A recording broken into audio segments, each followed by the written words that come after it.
Selamat datang di channel Renungan Meditasi bersama Sang Sabda. Channel ini berisi renungan singkat meditasi Kristiani yang berbasis iman Katolik. Topik kita hari ini adalah komitmen dan sukacita sejati. Memilih Allah atau Mamon. Supaya relate dengan renungannya, mari kita dengarkan dulu Lukas 16 ayat 1-13.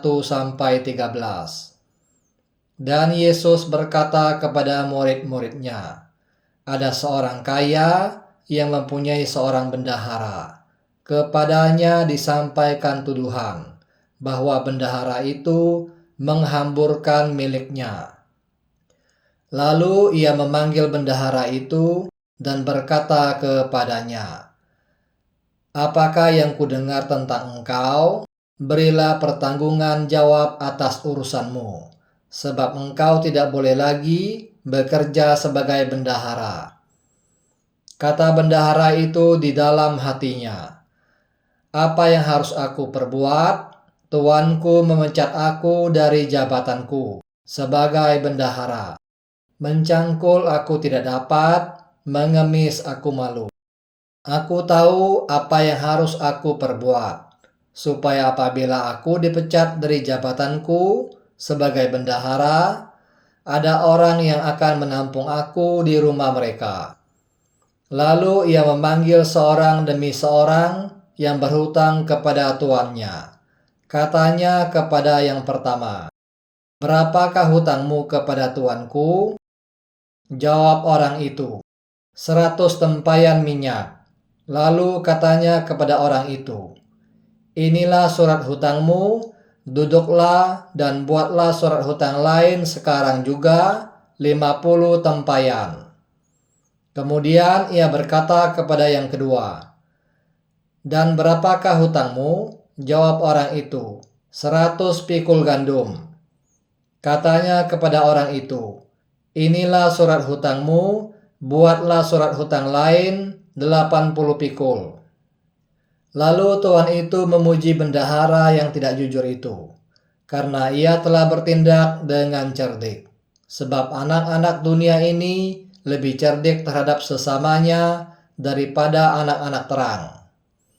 Dan aku berkata kepadamu, ikatlah persahabatan dengan mempergunakan mamon yang tidak jujur, supaya jika mamon itu tidak dapat menolong lagi, kamu diterima di dalam kemah abadi.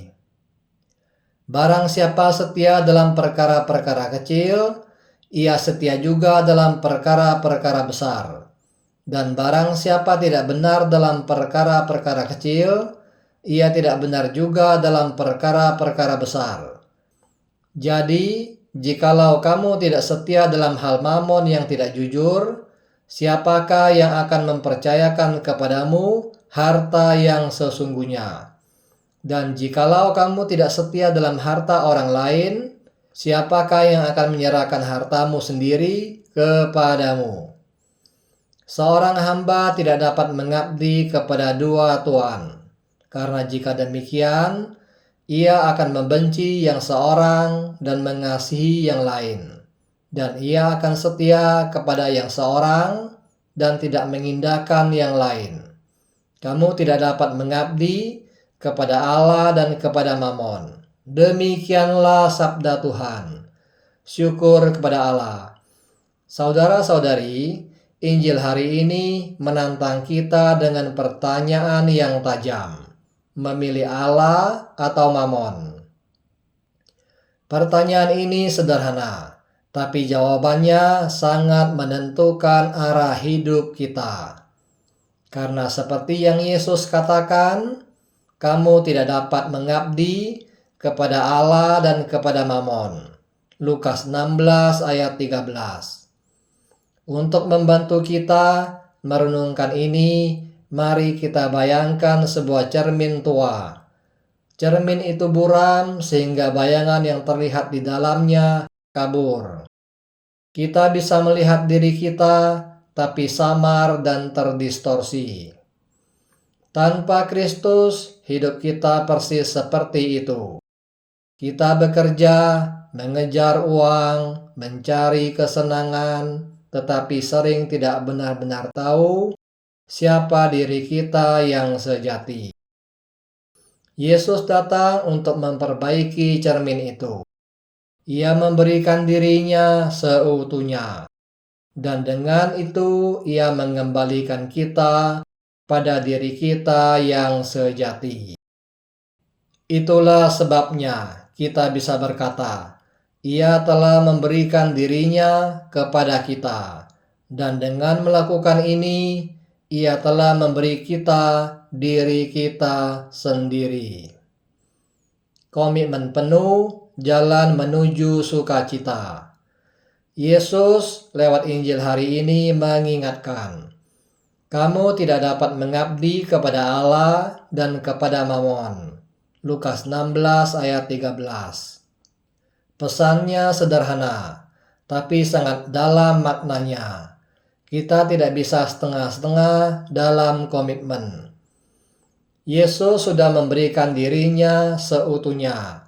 Ia tinggal di dalam kita, maka tugas hidup yang indah adalah menemukan panggilan batin ini dan menanggapinya dengan sepenuh hati. Panggilan itu berbeda-beda bagi setiap orang. Ada yang dipanggil membentuk keluarga dan membesarkan anak-anak dalam kasih. Ada yang dipanggil untuk hidup membujang, membaktikan diri dalam karya sosial. Ada yang dipanggil menjadi imam, biarawan, atau biarawati. Tapi apapun bentuknya, panggilan itu selalu sama intinya. Hidup seturut kehendak Allah. Dan disitulah letak sukacita sejati. Hambatan untuk mendengarkan panggilan. Memilih Allah bukan hanya soal panggilan hidup yang besar. Pilihan itu terjadi setiap hari, dalam hal-hal kecil. Saat kita mempunyai waktu luang, apakah kita memilih membuka aplikasi belanja online atau membuka kitab suci? Saat pagi hari, apakah yang pertama kita raih adalah ponsel untuk melihat notifikasi atau kita melipat tangan untuk berdoa sejenak? Dalam pilihan-pilihan kecil inilah komitmen kita diuji dan dibangun. Mengapa sering kita sulit mendengarkan panggilan itu? Salah satunya karena takut. Takut pada tuntutan yang besar. Takut kehilangan kenyamanan. Takut melepaskan hal-hal yang kita nikmati. Kenikmatan duniawi memang tidak jahat. Uang pun tidak jahat. Masalahnya muncul ketika uang atau kenikmatan itu menjadi tuan yang kita sembah. Saat itu uang bukan lagi sebagai alat, tapi justru memperbudak kita. Padahal uang seharusnya hanya merupakan sarana untuk memenuhi kebutuhan dasar kita. Saudara-saudari, mamon di zaman sekarang tidak selalu berwujud tumpukan uang tunai. Mamon bisa berupa obsesi pada status yang kita kejar di pekerjaan. Mamon bisa berupa jumlah likes atau followers di media sosial yang kita anggap sebagai ukuran harga diri. Mamon bisa berupa kesibukan tanpa henti yang membuat kita merasa penting, hingga lupa untuk diam sejenak dan berdoa. Inilah wajah-wajah mamon modern yang seringkali tidak kita sadari telah kita lakukan. Kalau hidup hanya berputar di sekitar uang, makanan, kesenangan, atau kepuasan sesaat, kita akan buntu. Karena kita diciptakan untuk tujuan yang lebih luhur, menjadi sempurna di dalam Allah. Doa dan meditasi membuka hati. Hal yang sama bisa terjadi dalam doa. Doa permohonan adalah sah dan baik. Tapi kalau doa kita hanya berisi daftar permintaan, doa kita bisa berhenti pada keinginan kita sendiri. Yesus mengajarkan doa sejati dalam Taman Getsemani. Pertama, ia berkata, "Biarlah cawan ini lalu daripadaku." Itu adalah doa permohonan. Tetapi ia melanjutkan, "Namun janganlah seperti yang ku kehendaki, melainkan seperti yang engkau kehendaki." Itulah doa komitmen penuh. Meditasi adalah bentuk doa yang lebih dalam. Kita duduk diam di hadapan Allah, tanpa kata-kata, tanpa banyak permintaan, dan hanya membuka hati. Itu doa yang menakutkan, karena kita berhadapan langsung dengan Allah. Tidak ada tempat untuk kepura-puraan. Kita harus jujur apa adanya. Karena itu, meditasi sangat menantang.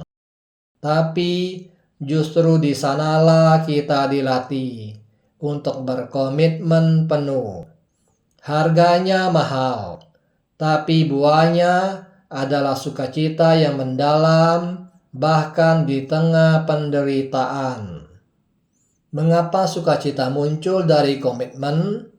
Karena kita kembali pada tujuan penciptaan, hidup sebagai anak-anak Allah yang dikasihi. Mengapa sukacita muncul dari komitmen? Karena kita bebas dari perbudakan. Uang dan kenikmatan tidak lagi menguasai kita. Semua itu hanyalah alat semata. Mengapa sukacita muncul dari komitmen? Karena kita bersatu dengan Allah. Sukacita tidak lagi bergantung pada keadaan luar. Tapi sukacita itu lahir dari hati yang penuh kasih. Mengapa sukacita muncul dari komitmen? Karena komitmen itu membebaskan. Meski berat, komitmen penuh justru memerdekakan kita dari kebingungan dan keraguan. Kita bisa melihat teladan pada Santo Fransiskus dari Assisi. Ia lahir dari keluarga kaya, calon pewaris usaha ayahnya. Dunia menawarkannya segala bentuk mamon kepada beliau. Kekayaan, pesta, dan kehormatan. Namun ia merasa hampa. Ia memilih melepaskan semuanya. Untuk mengabdi kepada Allah secara total, apakah ia kehilangan segalanya? Di mata dunia, ya. Tetapi dalam iman, ia menemukan segalanya. Sukacita sejati, persaudaraan universal, dan kebebasan yang tidak bisa dibeli oleh harta manapun. Ia menukar mamon dengan Allah. Dan ia mendapatkan sukacita yang melimpah. Ilustrasi cermin buram.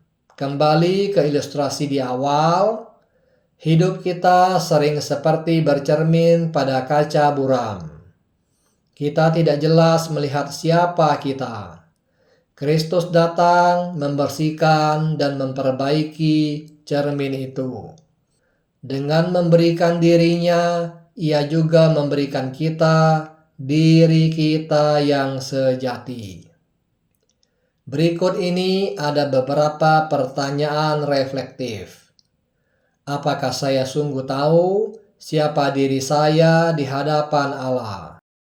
Atau saya masih melihat diri lewat cermin buram, seperti dunia melihat uang, status, atau kesenangan?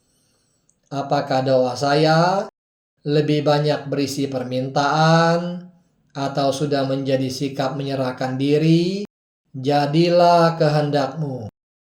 Apakah saya berani berkomitmen penuh pada Allah, meski harganya mahal, karena yakin disitulah ada sukacita sejati.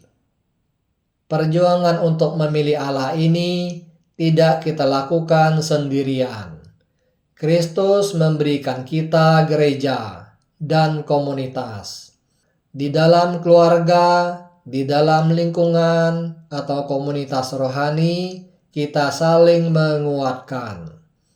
Ketika cermin kita mulai buram lagi, saudara seiman bisa membantu membersihkannya. Ketika kita takut untuk berkomitmen, komunitaslah yang mendoakan dan meneguhkan. Jangan berjuang sendirian, melawan mamon. Berjalanlah bersama saudara-saudari seiman, karena di sanalah Allah juga berkarya. Saudara-saudari, Yesus sudah memberikan dirinya untuk kita, dan dengan itu Ia mengembalikan kita pada diri kita yang sejati. Ia mengundang kita untuk berkomitmen penuh, tidak menduakan hati, bukan agar kita kehilangan sukacita, tetapi justru supaya kita menemukan sukacita yang paling dalam.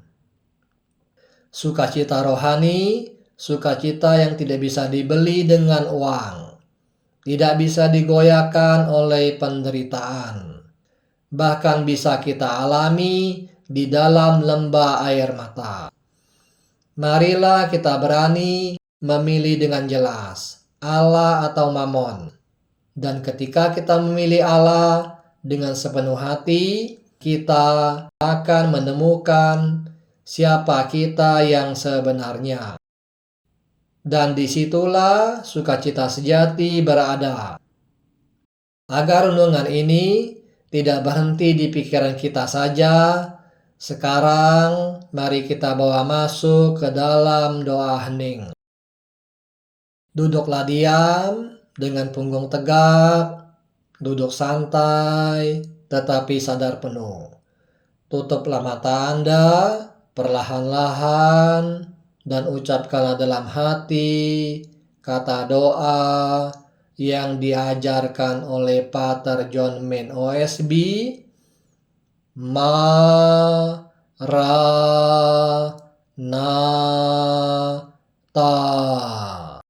Ucapkanlah kata doa ini dalam 4 suku kata dengan tekanan yang sama. Dengarkan kata doa itu saat Anda mengucapkannya perlahan-lahan dalam batin Anda. Jangan memikirkan atau membayangkan sesuatu yang bersifat rohani maupun yang lain. Bila muncul pikiran dan imajinasi selama bermeditasi, janganlah Anda tanggapi. Biarkanlah semuanya berlalu. Jika Anda menyadari Anda telah melantur, kembalilah dengan rendah hati ke kata doa Anda. Dengan iman dan kasih, ucapkanlah kata doa Anda secara terus-menerus dari awal sampai akhir meditasi Anda. Bermeditasilah setiap pagi dan petang selama 20 sampai 30 menit.